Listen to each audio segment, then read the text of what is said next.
तो इस वीडियो में हम त्रिज्यखंड और वृत्तखंड के बारे में पढ़ेंगे। तो चलिए शुरू करते हैं। राहुल और पूजा साथ में गणित पढ़ रहे थे। तभी पूजा ने पूछा कि राहुल, क्या तुम्हें याद है कि हमने पिछली कक्षाओं में वृत्तखंड और त्रिज्याखंड के बारे में पढ़ा था? राहुल ने बोला, हाँ मुझे याद है। त्रिज्याखंड को अंग्रेजी में सेक्टर और वृत्तखंड को सेगमेंट कहते हैं।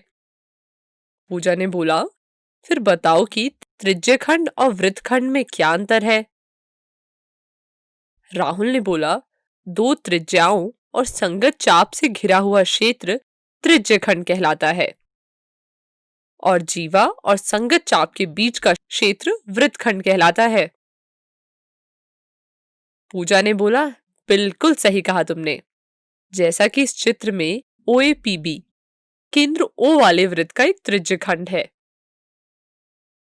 क्योंकि यह दो त्रिज्याओं OA और AB और उनके संगत चाप APB के बीच घिरा हुआ क्षेत्र है और कोण AOB इस त्रिज्यखंड का कोण भी कहलाता है। राहुल ने बोला, हाँ सही कह रही हो तुम। और ध्यान से देखो तो OAQB भी इसी वृत्त का एक त्रिज्यखंड है और इसे दीर्घ त्रिज्यखंड कहते हैं और OAPB को लघु त्रिज्यखंड।